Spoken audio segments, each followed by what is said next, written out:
నమస్తే. ఈ మధ్య కేసీఆర్ కుక్కలు ఎగిసెగిసి పడుతున్నాయి.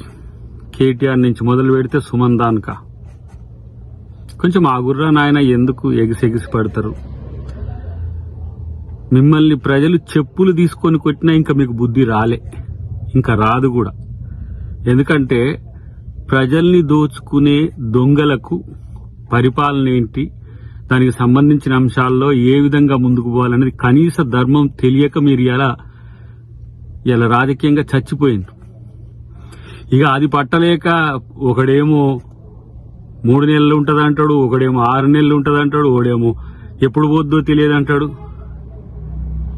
ఇలా మీ కామెంట్స్కి రెచ్చిపోకపోవడం వెనుక ముఖ్యమంత్రి ఒక వ్యూహం ఏందో, ప్రజల ముందు మిమ్మల్ని ముద్దాయిలుగా పెట్టాలని చేస్తున్న ప్రయత్నం ఏందో మీకు అర్థం కావట్లే. 2 నెలలకే తట్టుకోలేకపోయే పరిస్థితి మీకు వచ్చిందంటే మీరు ఎంత ఫ్రస్ట్రేషన్లో ఉన్నారో అర్థమవుతుందిరా భయ్. ఇంకా చెప్పాలంటే ఇక మిమ్మల్ని తరిమేదానిక కూడా మీకు బుద్ధి రానట్టుంది. ఇలాంటి చిల్లరగాళ్ళు ఇలా ఈ రాష్ట్రానికి నాయకులైనరు. ఇలాంటి చిల్లరగాళ్ళు ఇలా తెలంగాణను పాలించి నాశనం చేసిండ్రు. ఒక్కొక్కరిని తెలంగాణ నుంచి తరిమి కొట్టే పరిస్థితులు వస్తాయి, గుర్తుపెట్టుకోండి. తస్మాత్ జాగ్రత్త.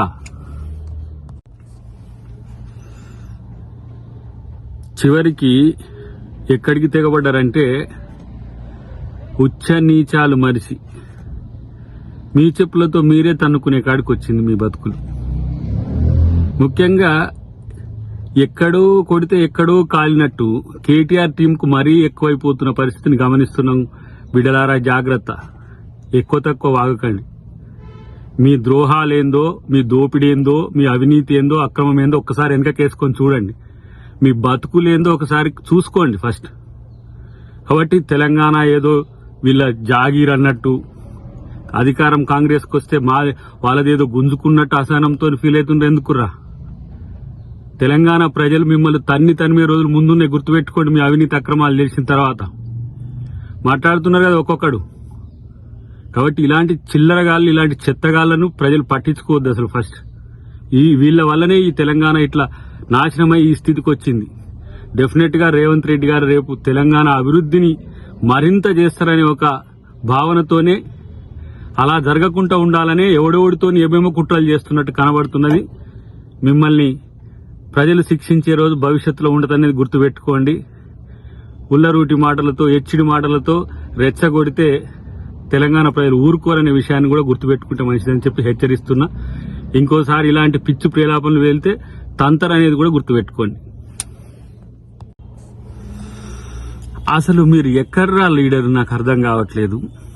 ఆ ముసలోని పుణ్యాన్ని ఆడేదో కొట్లాడినట్టు నటిస్తే మీరందరూ వెనక కూర్చొని బిచ్చగాళ్ళ లెక్క అడక్క తిన్న సన్నాసులు మీరు.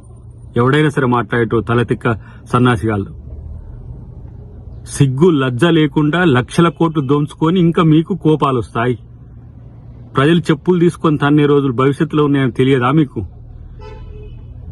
బహిరంగ సభలు చూడంగానే, లేకపోతే ప్రభుత్వ తీరు చూడంగానే మీకు పిచ్చి లేచిపోతున్నది. ఎర్రగడ్డకో ఆ వైజాగ్కో పోండి సన్నాసులారా, గుంపు కట్టుకొని పోరి. ఇలా నేను అంటున్నా, మీ అక్రమాలకు ఆగడాలకు ప్రజలు శిక్ష వేయబట్టి మీరు తగ్గింది. కానీ లేకపోతే మూడోసారి మీరు అధికారంలోకి వస్తే పరిస్థితి, రాష్ట్ర పరిస్థితి ఏంది, ఇక్కడ ప్రజాస్వామ్యం పరిస్థితి ఏందో అందరికి తెలుసు. కాబట్టే మీరన్న దానికంటే 100 మాటలు ఎక్కువ అనగల శక్తి కాంగ్రెస్ కార్యకర్తలకు, కాంగ్రెస్ నాయకులకు ఉన్నది.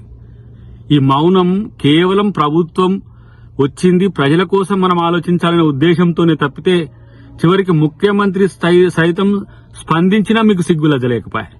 ఇంకా పనికిరాని పిచ్చి మాటలు, పిచ్చి ప్రేలాపనలు. మిమ్మల్ని చెప్పులు తీసుకొని మొదటి నుంచి చివరి వరకు తన్నలేం. అదేం పెద్ద పనా? ఇదేనా మీ సంస్కృతి? ఇదేనా మీ రాజనీతి?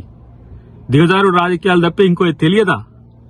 ఇప్పటికైనా ప్రజాస్వామ్యయుతంగా ఉండడం నేర్చుకోండి. కనీసం 10 సంవత్సరాలు పాలించడమని చెప్పుకునే సిగ్గులేని సన్నాసులు గిట్లా ప్రవర్తిస్తే ప్రజలు చెప్పులతో కొడతారనే విషయాన్ని గుర్తుపెట్టుకోండి.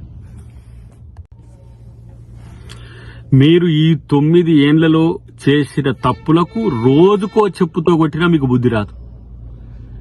మీరు తిట్టిన తిట్లకు, మీరు చేసిన తప్పులకు 4 కోట్ల మంది ప్రజలు వాళ్ళ చెప్పులతో మీ చెంపలు వాయించినా కూడా మీకు సిగ్గులజ్జ రాదని తెలిసిపోయింది. ఇంకా ప్రతిపక్షమని గౌరవించడము, ప్రజాస్వామ్యమని గౌరవించడం అనే అంత మూర్ఖపు ఆలోచనలు చేస్తున్నాం మేము.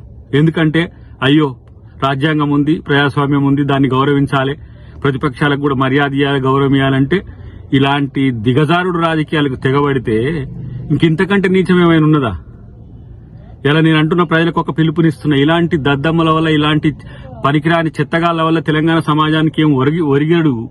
ప్రత్యేకించి నేను చెప్తున్నా, దాదాపు లక్షల కోట్లు, అది రేపు తెలుస్తుంది, అవినీతి తెలుస్తుంది, ఒక్కొక్కరిని సంగతి తేలుస్తుంది, మొత్తం ప్రభుత్వం కూడా తేలుస్తుంది.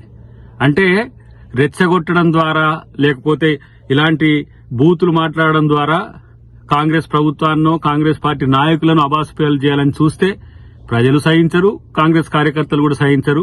ఇంకా మీకు రాజకీయంగా బొంద తప్పితే ఏం మిగిలింది మీకు బొంద? ఇంకా దోచుకున్న జాలకి ఇంకా రెచ్చగొట్టి ఇవాళ ప్రజల్ని మళ్లీ విడగొట్టే ఒక వైరుధ్యాలు పెంచే చర్చ చేస్తున్నారా? అందుకనే మిమ్మల్ని గౌరవించాలంటే భవిష్యత్తులో మీరు గౌరవంగా ఉంటే మంచిది, లేకపోతే ప్రతి ఒక్కరికి తగిన శాస్తి తప్పదని చెప్పి హెచ్చరిస్తున్నాం.